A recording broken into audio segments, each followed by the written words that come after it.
With Filip Chytil suffering an injury against the San Jose Sharks, what can, what should, and what will the Rangers do next?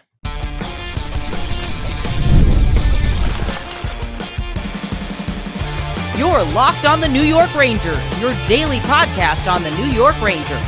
Part of the Locked On Podcast Network, your team every day. Welcome back, Blue Shirts fans, to episode number 1184 of the Locked On New York Rangers podcast. I'm your host, John Chick. Just want to thank you guys, as always, for making Locked On New York Rangers your first listen every day. We are free and available on all platforms, including YouTube. And today's episode of Locked On New York Rangers is brought to you by Indeed. Still searching for a great candidate for your company? Don't search, just match with Indeed. And we are, of course, part of the Locked On Podcast Network, your team every day. So Filip Chytil, scary moment in the Rangers' most recent game against the San Jose Sharks. Obviously, the Rangers come away with the 3-2 victory, but by far the biggest story of that night is Filip Chytil getting into an unfortunate collision with teammate K'Andre Miller and coming back for one shift, but then leaving again and quickly being ruled out to return to that game not too long after that. And honestly, since that's happened, still more questions than answers, at least as of this recording, which is happening on Friday night.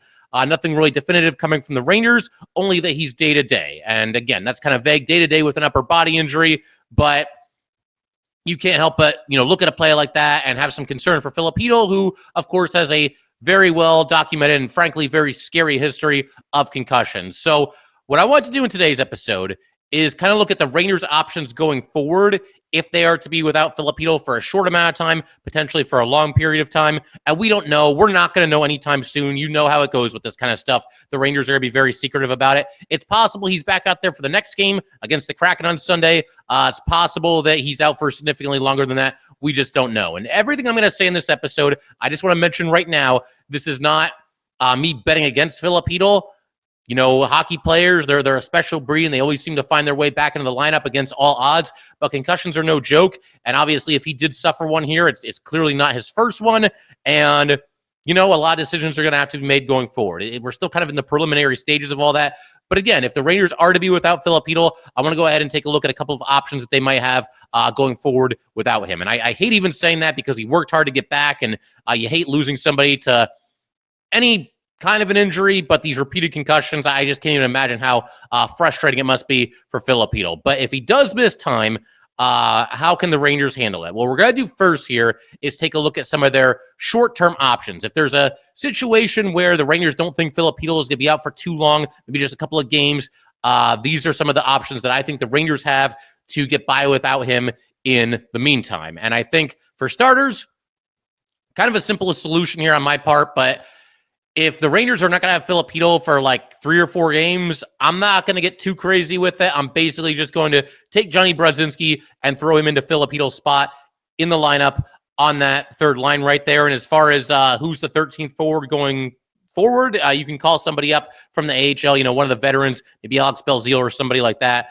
We'll see. But a couple of reasons why I would go with Brodzinski in Chytil's spot there. For starters, there was a very short-lived trio that played together on the Ranger third line last season.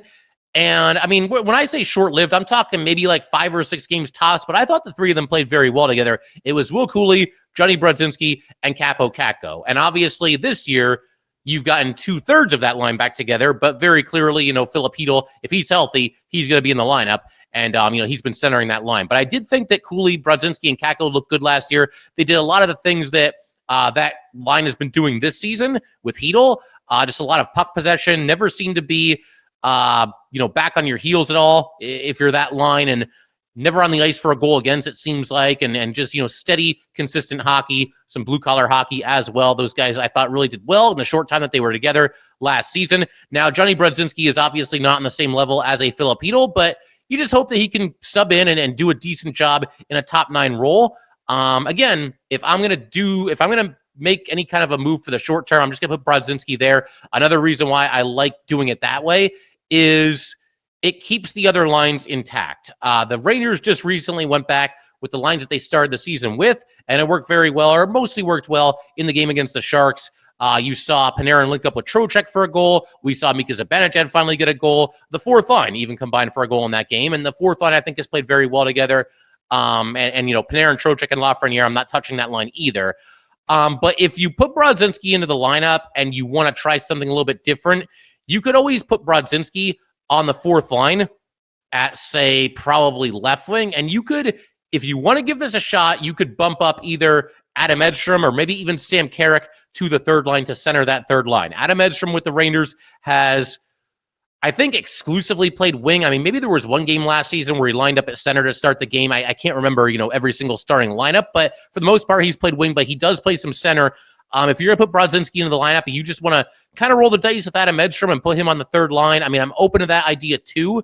But again, I think I would just go with Brodzinski. I would go with the veteran, and I would leave that fourth line together, that fourth line that's played very well, Edstrom and Carrick and Vesey. Vesey, of course, hasn't been back for that long, but in the short time that he has been back, I think he's got like 3 goals already. He got one in this most recent game, and that line just in general playing some solid blue-collar hockey for sure. So those are a couple of options. Another option in the short term, you could call Matt Rempe back up to this team. You could put him into the lineup and try to give them a little bit of a jolt that way. Now, if you put Rempe into the lineup instead of Brodzinski, you basically have to do what I just mentioned a second ago and put either Edstrom or Carrick as the third line center, because you're not going to put Matt Rempe, I don't think, into a top 9 role. But if you want a little bit of a jolt, a little bit of an energy booster, you could put Matt Rempe there. You could call him back up and give him some run.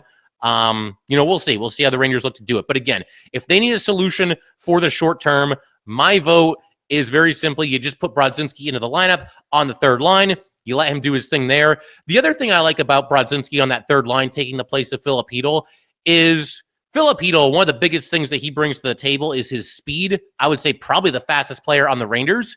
Brodzinski's not quite at Chytil's level there, but Brodzinski does have good speed, so you don't lose all of that dynamic on the third line there. You do still have, a fairly speedy center, and you just hope that, he can hold it down for Filip Chytil while he's out. And on top of that, Brodzinski's been the 13th forward for most of the season. He's been into a couple of games here and there. He hasn't played in a while. Wouldn't mind seeing him get a start, if Filip Chytil is going to miss the next one. So we'll see how it goes. But they do have some options. You could probably make a case for any of the things that I just laid out. But for me, I'm just going to go with Johnny Brodzinski as third line center, if it's just going to be a short-term thing with Filip Chytil. But we're going to keep everything rolling in just a second. I want to shift our attention to, what could happen, what the Ranger options are if Filip Chytil is going to end up missing, more time than we're obviously all hoping that he does. And we will get to that in just a second. All right, we just want to take a minute to let everybody know that today's episode of Locked On New York Rangers is brought to you by PrizePicks. PrizePicks is the best place to get real money sports action. With over 10 million members and billions of dollars in awarded winnings, PrizePicks has made daily fantasy sports accessible to all. You just pick more or less on at least 2 players for a shot to win up to 100 times your cash. Run your game all season long on PrizePicks. You can now win up to 100 times your money on PrizePicks with as little as 4 correct picks. PrizePicks is the best way to get action on sports in over 30 states, including California, Florida, Georgia, and Texas. PrizePicks is the only real money daily fantasy platform with an insurance policy, so your lineups stay in play even if one of your players gets injured. If your player leaves in the first half and doesn't return, PrizePicks keeps your lineup live. So download the app today and use code LOCKEDONNHL to get $50 instantly after you play your first $5 lineup. Once again, download the app today and use code LOCKEDONNHL to get $50 instantly after you play your first $5 lineup. All right, let's go and keep everything rolling here on Locked On New York Rangers. Huge shout out to the everydayers as always. In our next episode, going to be breaking down everything that happens between the Rangers and the Kraken on Sunday night. The puck doesn't drop until 9 p.m. Eastern time. And this is, of course, the beginning of a 4-game Western road trip for the New York Rangers. The next 4 games, I believe, without, triple checking the schedule here, I believe the next 4 games, I know they're all on the road, but I believe all 4 of them start at 9 p.m. Eastern time or later. So we're going to be staying up late if you're out here on the East Coast with me. But, it is what it is. We're Ranger fans, and we got to do what we got to do. But keeping the attention for now on Filip Chytil, going to look at some of the long-term solutions you can go with if Filip Chytil does indeed have to miss significant time. And again, I'm obviously hoping that that's not the case, and I'm hoping and keeping my fingers crossed like a lot of you are. I'm sure that Filip Chytil can be back in there sooner rather than later. First of all, from the human perspective, and secondly, the very simple fact that he has become a very important part of this New York Ranger team. But if we are going to look into the future a little bit and try to prepare for the possibility of not having Filip Chytil for some time here, one option, something that you could do as sort of a long-term solution, you could roll the dice a little bit, and you could try to give Brett Berard a chance at the NHL level. Now, Berard is listed as a left wing more commonly than anything else, but he does play some center, 22 years old, former fifth-round pick by the Rangers back in 2020. He is undersized at 5'9" and 174 pounds, but by all accounts seems to be developing pretty nicely.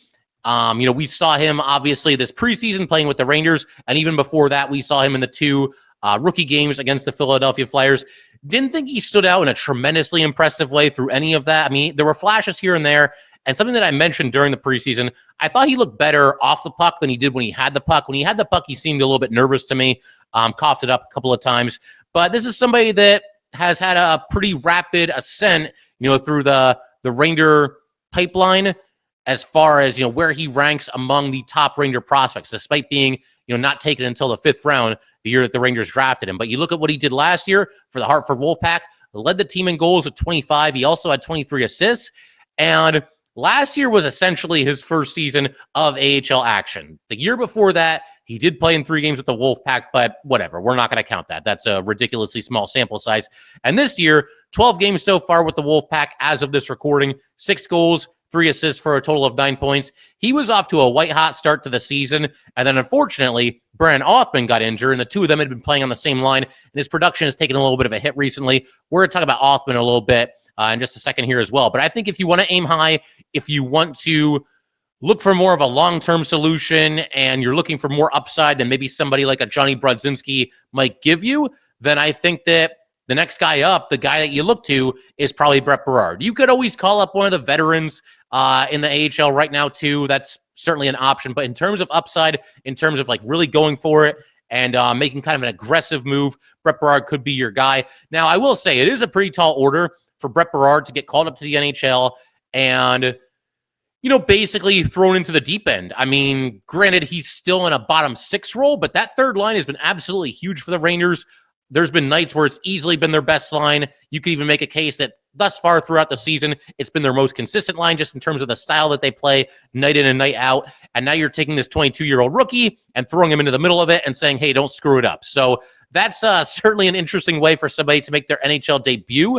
By that same token, though, the Rangers, they do this. They tend to be a little bit on the aggressive side when it comes to their prospects. Of course, we've got, if you want to go way back, not way back, I guess, but a handful of seasons back, 5 and 6 years back, Alexi Lafreniere, Capo Caco, both skipped the AHL entirely. Both were out there as 18-year-olds. So there's that. There's Keandre Miller. He was 20 or 21 when he debuted, and he's been a mainstay in the lineup ever since. Braden Schneider was 20, I believe, when he debuted. Couldn't have been older than 21. And he's obviously become a steady presence in the lineup as well. And even last season, and the season before that, you've got guys like Will Cooley. He's called up for 4 games 2 years ago, sent back down. But the last year he becomes a regular. And also last year we saw Brian Othman called up for 3 games, and then he got sent back down. So, the Rangers, they will give you a chance, even if you are young and whatever your draft status happens to be. And so I don't see any real reason why they couldn't or wouldn't do that with Brett Berard as well. And it's funny because I'm talking about this as a long-term solution, which it very well could be. If you call it Brett Berard, you could maybe, like I said, just throw him into the deep end and see how he does. If he swims, then maybe he's up in the NHL for good. I mean, that's at least possible. We've seen that happen with different Ranger rookies over the last handful of seasons here. But you could actually do this as a long-term or as a short-term fix as well. Because, again, think about what we were just talking about. We saw Will Cooley called up for 4 games 2 years ago. They never had any, real intentions of having him stick around. Unless he just blew everybody out of the water, I think Cooley was always going to be sent back down. Same thing for Brian Othman last year when he was called up for 3 games. It's basically the same deal. I think they just wanted him to get a taste of NHL action. And honestly, you could even say Victor Mancini this season. Mancini's a little different because with Mancini, I feel like there actually was a decent chance that, or at least some chance that he could stick in the NHL and never head back down. Less than 50-50 that would be the situation. But if he came up and was just awesome, and then Ryan Lindgren comes back and Mancini stays in the lineup over Zach Jones, then maybe Mancini sticks around a little bit longer. And Mancini was up for longer than either of the other two players that I mentioned. Mancini was here for 9 games, or active for 9 games before being sent back down. But yeah, I mean, that all brings me back to Brett Berard. You can call him up and you can look at it as kind of a short-term thing or a long-term thing, or a short-term thing that has the potential to turn into a long-term thing based on how Brett Berard performs with the Rangers. And, if you want to maybe not overwhelm him when he first gets called up, you could always put Berard, like I said, on the 4th line and then bump up either Edstrom or Carrick onto the 3rd line. I think my vote would still be Berard on the 3rd line, but you do have some options there. Maybe Edstrom, maybe Edstrom on the 3rd line and Berard on the 4th line. That could be a decent way to get everything started. And, Edstrom's played pretty well too. Could be a way to reward him for, his solid play. And another idea, if Filip Chytil is indeed going to be out long-term, you can't do this right now, but you could eventually call up Brian Othmann whenever he gets back from his injury. Now, Othmann, unlike Berard, I don't think he's really played any center, so you'd have to get creative there. Riley Smith has played some center. Now this is getting kind of off the wall, but stick with me for a second here. Riley Smith has played some center, so if you caught up Brian Othmann and you want to really give him a chance, if Filip Chytil is going to be out for a long time, then what you could do, I'm not really in favor of this, but you could do this. You take Riley Smith from top line right wing, you put him at 3rd line center, and you now stick Brian Othmann on the top line with Mika Zibanejad and Chris Kreider. That, to me, even for the Rangers, who tend to be a little bit aggressive with their young prospects, that, to me, seems like a bridge too far, calling Brian Othmann up and just immediately thrusting him into such a role. If you do call up Othmann, probably the more likely thing, maybe he starts on the 4th line, and then again, either Edstrom or Carrick, probably Edstrom moves up to that 3rd line role. But you've got some options here. I got to think that, again, Othmann is hurt right now, but he is the first pick of the Chris Drury general manager era. I got to think at some point they're going to want to, turn him loose in the NHL and see what he can do. He's got to get back and get healthy and do what he does in the AHL. Be a nice way to kind of work toward that. But yeah, I wouldn't rule out a Brian Othmann, sighting with the Rangers this season, especially if there is a situation where Filip Chytil is out for significant time. And again, fingers crossed. Hope so much that is not the case. I really want to see him back out there as soon as possible. But, if we kind of acknowledge reality here, the reality is that he has had a very scary history of concussions. And right now, we just don't know what it's going to be. And it's possible the Rangers don't even know. That's the thing about concussions. They can be very much touch and go, kind of a day-to-day thing. And, again, we'll just hope for the best for Filip Chytil.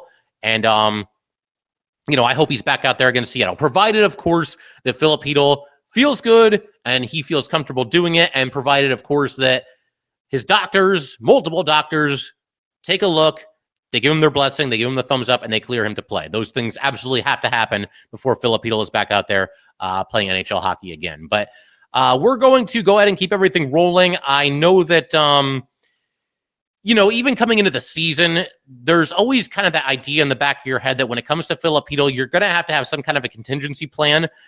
And we saw the Rangers, make a couple of trades last season. Alex Wenberg was brought in with the idea in mind that, okay, we might not have Filip Chytil. There's a decent chance we're not going to have Filip Chytil, so we want somebody that can start on the 3rd line. Could the Rangers look to do something similar to that this upcoming season?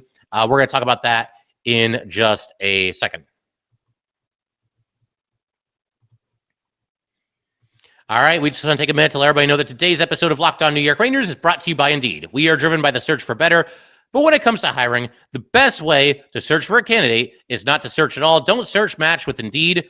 If you need to hire, you need Indeed. Indeed is your matching and hiring platform with over 350 million global monthly visitors, according to Indeed data, and a matching engine that helps you find quality candidates fast. Ditch the busy work. Use Indeed for scheduling, screening, and messaging, so you can connect with candidates faster. And Indeed doesn't just help you hire faster. 93% of employers agree that Indeed delivers the highest quality matches compared to other job sites, according to a recent Indeed data survey. And listeners of this show will get a $75 sponsored job credit to get your jobs more visibility at Indeed.com/lockedon.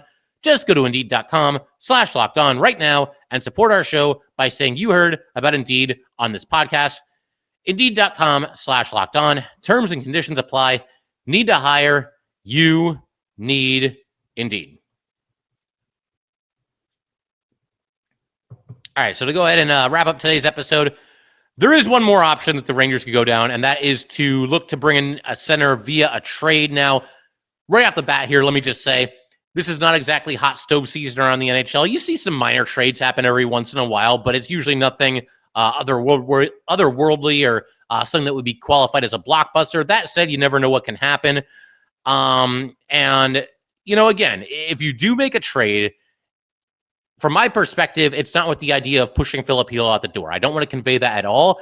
You're just being a realist and you're acknowledging the situation that there are no guarantees with Filip Chytil going forward. In a perfect situation, you can trade for a center and he comes in and he fits great. And also Filip Chytil is ready to go later in the season and particularly in the postseason. But I think if you're the Rangers, it would make sense to have some sort of an insurance policy in place. Now, they don't have to do it right now as far as a trade is concerned, but they will probably do it sometime, before the trade deadline comes and goes this season. I mentioned this just a second ago, but it's sort of what they did last year with Alex Wennberg. Now, Wennberg comes over from Seattle. He's certainly not a superstar player, but a reliable defensive center to be sure.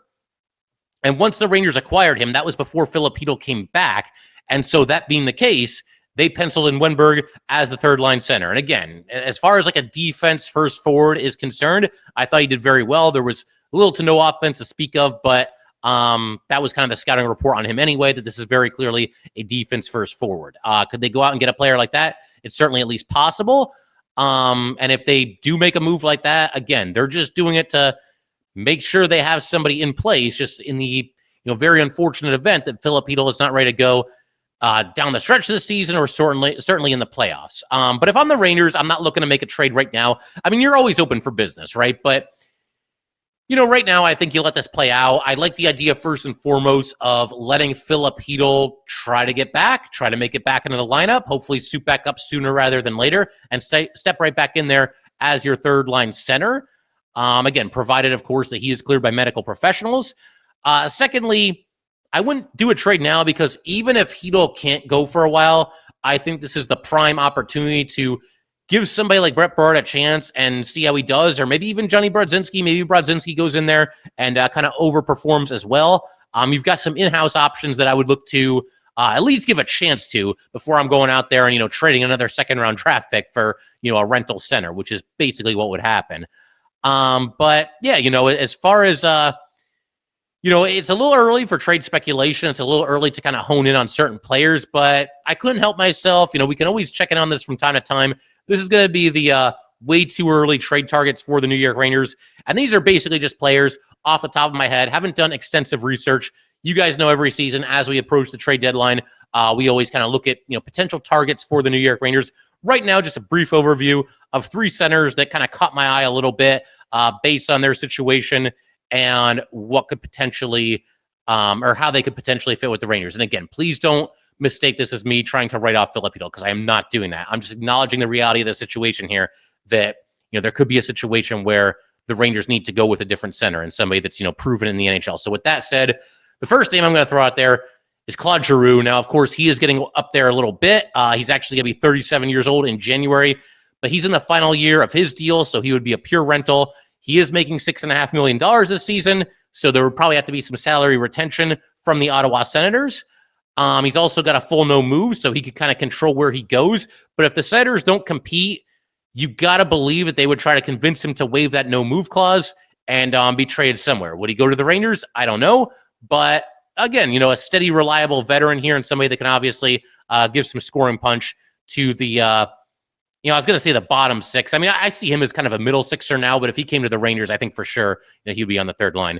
Another name that I'll throw out there, it's actually a player we just saw the other night, Michael Granlund for the San Jose Sharks. He is one of the veteran leaders on that team, 32 years old.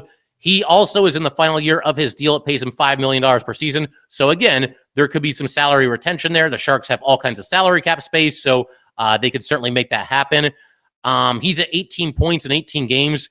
So, he's somebody that's, scored a solid, middle six clip through the course of his career, but he's not a point per game player like he is right now. That'll probably regress to the mean. You have to kind of be aware, if you're the Rangers or anybody looking to trade for him, that, okay, he's playing a little bit above his head right now, but I think that'd be a pretty solid pickup, if it comes down to that and the Rangers feel like they need to trade for a center. And one more name that I'll throw out there as well And one more thing, actually, about Granlund. I mean, obviously, the Sharks, they don't look like they're going to be in contention this year. You know, they played the Rangers tough and everything, and the effort was there, but they don't seem like they're going to be a playoff team. And, you know, a team that's not off to a great start either is the Seattle Kraken. And a player on that team that I kind of had an eye on a little bit was Yanni Gourde. You know, we saw the Rangers and the Kraken strike the Wenberg trade last season, so maybe there's some familiarity there. Maybe they could sit down and talk, and there's good vibes between, you know, the GMs and the two front offices. Gourde, you know, bottom six player with some edge to his game, played a very important role on the team in Tampa that won 2 Stanley Cups. And his scoring is down this season. He's only got 4 assists in 17 games, but maybe a little bit of a buy low opportunity there if you're the Rangers. I mean, look, this is all very preliminary. Like I said, this is very much a way too early look at potential centers that could be available at the trade deadline, but I just want to throw them out there. Again, if we're looking at this situation realistically. But final thoughts here, I just want to hammer this home one more time.